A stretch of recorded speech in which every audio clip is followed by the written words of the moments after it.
नमस्ते दोस्तों, pharma notes के इस यूट्यूब चैनल में आप सबों का स्वागत है। आज के इस वीडियो लेक्चर में हम महाराष्ट्र फार्मासिस्ट के लिए जो मोस्ट एक्सपेक्टेड क्वेश्चंस है उनको डिस्कस करने वाले हैं और ये इस सीरीज का पार्ट 5 है दोस्तों।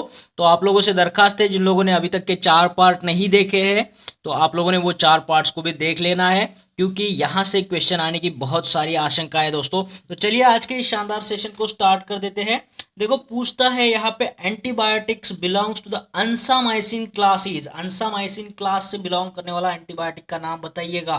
तो ऑप्शन में देखो दिया है अजीथ्रोमाइसिन, रिफामाइसिन, फ्लूरोक्विनोलोन्स या फिर अमाइनोग्लाइकोसाइड्स। तो यहाँ से सही जवाब होगा दोस्तों अंसामाइसिन वाला जो एंटीबायोटिक है, इसमें रिफामाइसिन आते हैं दोस्तों। जैसे रिफाम्पिन हुआ, रिफाब्यूटिन हुआ, इस तरीके के जो एंटीबायोटिक्स है ये अंसामाइसिन एंटीबायोटिक्स के क्लास में आते हैं दोस्तों। ठीक है, इसे याद रखिएगा। नेक्स्ट क्वेश्चन की तरफ बढ़ेंगे। पूछा है aspirin is used as an antiplatelet drug. देखो, एस्पिरिन की एक एंटीप्लेटलेट एक्शन है, तो ये क्यों है ये पूछा है। Because it inhibits the enzyme. कौन से एंजाइम को ये इनहिबिट करके ये एक्शन देने में हमारी हेल्प करता है। तो यहाँ पे ऑप्शन दिए हैं फास्फोडाइस्टरेज, साइक्लोऑक्सीजिनेज 1, साइक्लोऑक्सीजिनेज 2 या फिर मोनोअमाइन ऑक्सीडेज। कौन से एंजाइम को इनहिबिट करेगा ये एस्पिरिन, तब जाके हमें एंटीप्लेटलेट ये एक्शन दे पाता है। तो यहाँ से सही जवाब होगा दोस्तों ये साइक्लोऑक्सीजिनेज 1 के साथ में इसको इनहिबिट करता है कॉक्स 1 को, और हमें एक्शन देता है ये एंटीप्लेटलेट करके। ठीक है, चलिए नेक्स्ट क्वेश्चन है यहाँ पे। Identify the drug which can not inhibits the glycoprotein 2b3a receptor. Glycoprotein 2b3a receptor का कौन सा यहाँ से दिया हुआ ड्रग जो है इसका इनिबिटर नहीं है। ठीक है, नॉट को कंसीडर करिएगा, नॉट को, है ना, कौन सा नहीं है ये पूछा है। ऑप्शन में दिया है एप्टिफाइबिटाइड, जेम्फिप्रोजिल, एप्सिक्सिमैब या फिर टायरोफाइबन। तो यहाँ से सही जवाब क्या होगा दोस्तों, यहाँ से सही जवाब होता है ये जेम्फिप्रोजिल करके। ठीक है, जेम्फिप्रोजिल ये फिनोफाइब्रेट ड्रग में आता है। फाइब्रेट्स करके ड्रग जो होते हैं एंटी हाइपरलिपिडेमिक ड्रग में आता है। और ये जो है बाकी यहाँ पे एंटीप्लेटलेट ड्रग है, ये ग्लाइकोप्रोटीन 2b3a रिसेप्टर के इनिबिटर है, जिसमें एप्टिफाइवेटाइड, एप्सिक्सिमैब और टायरोफाइबन जैसे ड्रग आते हैं दोस्तों। ठीक है, और जेम्फिप्रोजिल का अलग कैटेगरी है जो हमने अभी आपको बताया, ये एंटी हाइपरलिपिडेमिक ड्रग में आता है, इसका क्लास है फाइब्रेट्स करके। ठीक है, नेक्स्ट सवाल है यहाँ पे, drug belongs to the ketolide antibiotics. Ketolide antibiotics देखो, इसको मैं अगर बोल दूं कीटोलाइड को दूसरा नाम क्या है तो मैक्रोलाइड एंटीबायोटिक। ठीक है, मैक्रोलाइड एंटीबायोटिक या फिर कीटोलाइड एंटीबायोटिक क्लास में कौन से एंटीबायोटिक आते हैं वो बताइएगा। ऑप्शन में दिया है टेट्रासाइक्लिन, अमीकासिन, क्लैरिथ्रोमाइसिन या फिर जेंटामाइसिन। सिर्फ कीटोलाइड अगर बोलता तो बहुत लोगों को नहीं पता है, लेकिन मैक्रोलाइड अभी बोला है इसको सिनोनिम में, तो सभी को इसका आंसर पता होगा दोस्तों। इसमें कौन से ड्रग आएंगे कीटोलाइड एंटीबायोटिक्स में, ये आएगा क्लैरिथ्रोमाइसिन, अजीथ्रोमाइसिन, इरिथ्रोमाइसिन, टेलिथ्रोमाइसिन जैसे ड्रग मैक्रोलाइड एंटीबायोटिक क्लास में या फिर कीटोलाइड एंटीबायोटिक क्लास में आते हैं। चलिए अगला क्वेश्चन देखेंगे। पूछता है example of beta lactamase inhibitor is. Beta lactamase inhibitor के एग्जाम्पल बताइएगा। तो यहाँ ऑप्शन में दिया है क्लैवोलॉनिक एसिड, सल्बैक्टम, टाजोबैक्टम या फिर ऑल ऑफ दीज। तो यहाँ से सही जवाब होगा दोस्तों ऑल ऑफ दीज। देखो, बहुत सारे कॉम्बिनेशंस आते हैं जो हमारा मेन एंटीबायोटिक्स होता है उसको बचाने के लिए, उसका एक्शन बढ़ाने के लिए उसको साथ में एडमिनिस्टर किया जाता है बीटा लैक्टामेज इनिबिटर जैसा ड्रग। ठीक है, जैसे फॉर एग्जांपल मैं आपको बता दूं अमॉक्सक्लेव, ऑगमेंटिन, ऑगमेंटिन करके ड्रग आता है, उसमें कॉम्बिनेशन होता है अमॉक्सक्लेव का, यानी अमॉक्स यानी अमॉक्सिसिलिन होगा उसमें एंटीबायोटिक, और उसके साथ में ये बीटा लैक्टामेज इनिबिटर जो है क्लैव यानी क्लैवोलानिक एसिड को जोड़ा जाता है। जैसे आप पेप्टाज इंजेक्शन देखेंगे, पेप्टाज का इंजेक्शन आता है जिसमें पाइपरासिलिन जो है एक मेन एंटीबायोटिक है और उसमें साथ में जोड़ा जाता है ये टाजोबैक्टम। ठीक है, तो इस तरीके से ये कॉम्बिनेशन, या फिर एम्पी सल्बैक्टम का भी आता है।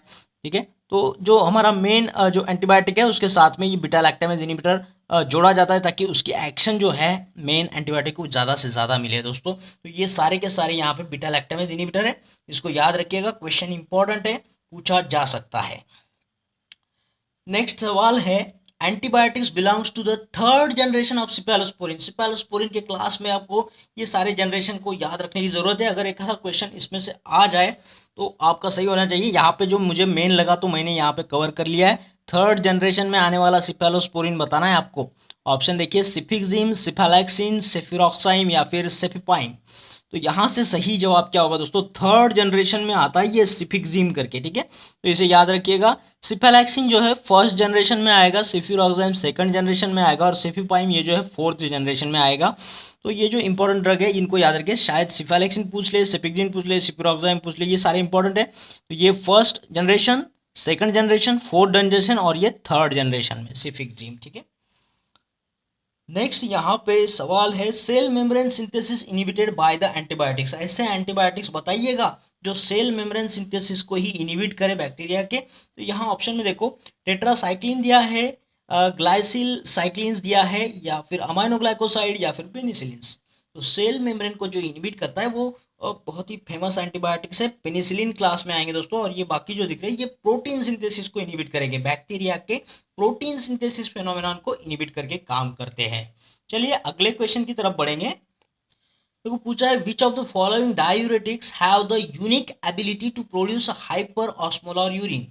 जो सबसे ज्यादा हाइपर ऑस्मोलर यूरिन प्रोड्यूस करने की जो एबिलिटी है, यूनिक एबिलिटी, ये कौन से डायूरेटिक्स के साथ में होती है ये बताना है हमें। तो यहाँ से देखो ऑप्शन क्या है, थायाजाइड्स, diuretics, osmotic diuretics, loop diuretics या फिर असिटाजोलामाइड। तो यहाँ से सही जवाब क्या होगा दोस्तों, ये एक यूनिक एबिलिटी की बात चल रही है जो हाइपर ऑस्मोलर यूरिन प्रोड्यूस करे। तो यहाँ से सही जवाब है ये थायाजाइड्स डायूरेटिक्स की ये यूनिक एबिलिटी है दोस्तों, ठीक है।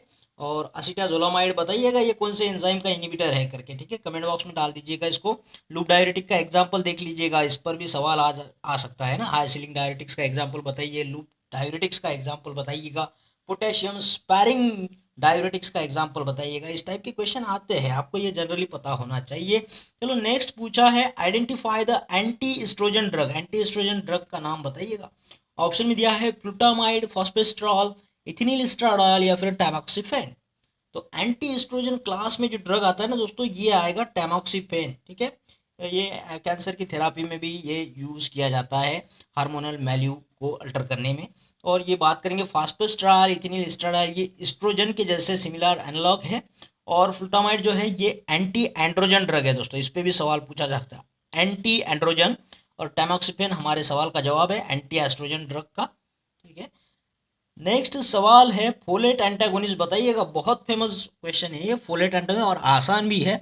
ऑप्शन देखो, टोपोटेकन, डाकार्बाजिन, मेथोट्रिक्सेट या फिर माइटोक्सेंट्रोन करके। तो यहाँ से सही जवाब होगा दोस्तों फोलेट एंटागोनिस्ट, है ना। तो एंटी मेटाबोलाइट में आता है ये folate antagonist. Anti cancer drug अगर आप पढ़ोगे तो ये फोलेट एंटागोनिस्ट में आएगा ये मिथोट्रिक्सेट करके ड्रग, ठीक है।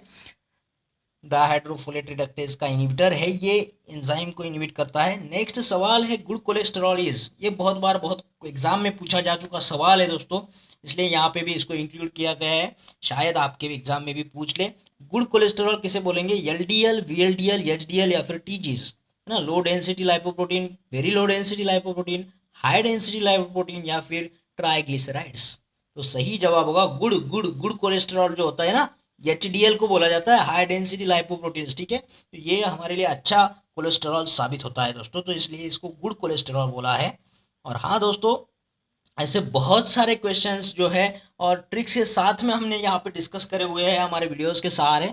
तो इन सारे वीडियोस की पीडीएफ अगर आपको प्रिपरेशन के लिए चाहिए तो हमारे फार्मा नोट्स यूट्यूब चैनल की जो पीडीएफ लाइफ टाइम मेंबरशिप है, इसको आप लोगों ने आज ही ज्वाइन करना है बाय कंट्रीब्यूटिंग ओनली 999 रुपीज़ दोस्तों, ठीक है। और ये कंट्रीब्यूशन आप कोई भी ऑनलाइन ट्रांजेक्शन ऐप से कर सकते हो, जैसे गूगल पे, फ़ोन पे या फिर पेटीएम। इसके लिए हमारा ये मोबाइल नंबर को नोट कर लीजिएगा, 8087339648 पर।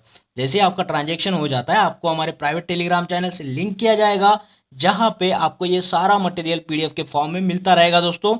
और ये लाइफ टाइम के लिए, आज ये एग्ज़ाम आप क्वालिफाई कर भी जाते हो और आगे आने वाली कोई बड़ी एग्ज़ाम का तैयारी आपको करना है, प्रिपरेशन करना है, तब भी आपको ये मटेरियल पूरे अपडेटेड फॉर्म में मिलता रहेगा दोस्तों, ठीक है। तो ये अपने दोस्तों में ज़्यादा से ज़्यादा शेयर करिएगा। और ट्रस्ट मी, आपको यहाँ से भी फ़ायदा होगा। मैं कोशिश करूँगा इस सीरीज़ से भी आपको बहुत ज़्यादा फ़ायदा हो, यहाँ से क्वेश्चन सेलेक्ट हो जाए, लेकिन ये कोई ज़्यादा बड़ी रकम नहीं है कि इसके बदले आपको जो भी पीडीएफ मटेरियल मिलेगा आपके प्रिपरेशन बहुत अच्छा होगा दोस्तों, ठीक है। आप इतना बिलीव तो आराम से कर सकते हो। और हमारा ये दूसरा चैनल है जीरो डिजिट करके, तो इस पे हम मैथ्स और इंग्लिश और रीजनिंग का प्रिपरेशन कराते हैं। तो आप लोगों से दरखास्त है इस चैनल को भी सब्सक्राइब करें और यहाँ से भी आपका जो दूसरे सेक्शन है इंग्लिश मैथमेटिक्स रीजनिंग का, उसका प्रिपरेशन आप यहाँ से कर सकते हो। इसका लिंक मैं आपको यहाँ डिस्क्रिप्शन बॉक्स में छोड़ देता हूँ दोस्तों, तो आप लोगों ने उसको भी अभी के अभी विजिट करना है और सब्सक्राइब करना है। चलिए नेक्स्ट क्वेश्चन की तरफ बढ़ेंगे। कुछ फार्मास्यूटिकल जूरिस्प्रूडेंस से यहाँ पे क्वेश्चंस लिए हैं, तो इनको भी आप लोगों ने देख लेना है। देखो पूछता है Indian veterinary research institute IVRI is situated at. देखो वेटरनरी की बात चल रही है, इंडियन वेटरनरी रिसर्च इंस्टीट्यूट कहाँ पे सिचुएट है, तो ऑप्शन में देखो कोलकाता, कासौली, इज्जतनगर या फिर लखनऊ। तो यहाँ से सही जवाब क्या होगा लोगों दोस्तों, तो यहाँ से सही जवाब होगा इज्जतनगर में है ये वेटरनरी रिसर्च इंस्टीट्यूट, है ना। तो जो भी वेटरनरी एनिमल है उनकी इज्जत करना सीखो। तो इस तरीके से हम इस क्वेश्चन के आंसर को याद रख सकते हैं। चलो नेक्स्ट क्वेश्चन पूछा है the DCC drug consultative committee. DCC जो है एन एडवाइजरी कमेटी, ये एक एडवाइजरी कमेटी है कंस्टिट्यूटेड बाय सेंट्रल गवर्नमेंट। किसने कंस्टिट्यूट किया इसको, सेंट्रल गवर्नमेंट में। टू एडवाइज द, ये किसको सलाह दे सकती है ना, किसको सलाह देने के लिए इसको कंस्टिट्यूट किया है सेंट्रल गवर्नमेंट ने DCC को। तो बताइएगा ये किसको सलाह देगी। ऑप्शन में दिया है सेंट्रल गवर्नमेंट को, स्टेट गवर्नमेंट को, DTAP को या फिर all of the above. DTAP क्या है आपको पता है, ड्रग टेक्निकल एडवाइजरी बोर्ड होता है। तो ये किसको सलाह दे सकता है यहाँ में से, तो देखिए ये सेंट्रल गवर्नमेंट द्वारा कंस्टिट्यूट किया गया और जो DCC एडवाइजरी कमेटी है, ये यहाँ दिए हुए सभी ऑप्शन जो है इन सभी लोगों को ये सलाह देने के लिए इसको बनाया गया है। तो ऑल ऑफ द अबो सही होगा। सेंट्रल गवर्नमेंट को भी देगा, स्टेट गवर्नमेंट को भी देगा और DTAP को भी देगा, ड्रग टेक्निकल एडवाइजरी बोर्ड को भी, ठीक है। तो नेक्स्ट सवाल है यहाँ पे शेड्यूल के ऊपर है। Schedule which contents the list of the drug which shall be marketed under the generic name only. Generic name से रिलेटेड शेड्यूल बताइएगा। ऑप्शन में देखो schedule U, schedule V, schedule W या फिर शेड्यूल Y। तो यहाँ से सही जवाब होगा दोस्तों ये शेड्यूल W, है ना। जेनेरिक नेम से रिलेटेड जो है वो है शेड्यूल W। चलो नेक्स्ट सवाल है यहाँ पे which of the following is a purine base. देखो प्यूरिन एंड पायरिमिडीन बेसिस होते हैं DNA RNA में, आपको पता होगा। तो इसमें से प्यूरिन बेस बताइएगा कौन सा है। ऑप्शन देखो साइटोसिन, ग्वानिन, थायमिन या फिर यूरासिल। तो यहाँ से सही जवाब होगा दोस्तों प्यूरिन बेस के लिए जो होते हैं एडेनाइन एंड ग्वानाइन जो है प्यूरिन बेस है, और बाकी जो बचे हैं साइटोसिन, थायमिन, यूरासिल ये जो है ये पायरिमिडीन बेसिस है दोस्तों। तो आपने देख लेना एक बार DNA में कौन से पायरिमिडीन बेसिस आते हैं और RNA में कौन से आते हैं, ठीक है। तो इस पर भी सवाल बन सकता है, आपने देख लेना है इसको भी। नेक्स्ट है यहाँ पे which of the following is fat soluble vitamin. Fat soluble vitamin है ना, ऑप्शन देखो दिया है vitamin thiamine, ascorbic acid, tocopherol या फिर पैंटोथेनिक एसिड। तो फैट सॉल्युबल विटामिन तो सभी को पता होगा, तुरंत आपके जबान में आ चुका होगा ADEK। ADEK जो है वो फैट सॉल्युबल विटामिन है। फड़के से आप याद रख सकते हो ना, फड़के का स्पेलिंग लिख दो तो आपको सारे फैट सॉल्युबल विटामिन आ जाएंगे, FADKE करके, है ना, फड़के। तो इसमें से अब तो यहाँ पे विटामिन का नाम दिया हुआ है तो आपको पता होना चाहिए ADEK, है ना। ADEK में से यहाँ पे कौन सा है, तो यहाँ पे जो टोकोफेरॉल है ना इसका नाम विटामिन E होता है जिसको टोकोफेरॉल कहा जाता है। तो ADEK में से जो है ना ये फैट सॉल्युबल है और बाकी सारे वाटर सॉल्युबल है दोस्तों। ये थायमाइन B1 का नाम है, एस्कॉर्बिक एसिड विटामिन C को बोला जाता है, पैंटोथेनिक एसिड विटामिन B5 को बोला जाता है। तो ये जो है E का नाम है। तो इस तरीके से आपको विटामिन के नाम पर भी गौर करना है। नेक्स्ट सवाल है Wilms tumour is a cancer of. Wilms tumour मतलब किस चीज, कौन से ऑर्गन का कैंसर होगा ये बताइएगा। ऑप्शन में देखो माउथ है, प्रोस्टेट है, किडनी है या फिर हार्ट है। तो जो विल्म्स ट्यूमर होता है ये आमतौर पर किसका कैंसर होता है, ये किडनी के कैंसर को बोला जाता है दोस्तों, है ना। तो ऑप्शन C सही होगा, किडनी का कैंसर जिसे विल्म्स ट्यूमर बोला जाता है दोस्तों। तो ठीक है दोस्तों, इस वीडियो में इतना ही। आशा करता हूँ आपको सारा सेशन अच्छा लगा और सारे क्वेश्चन पसंद आए होंगे दोस्तों।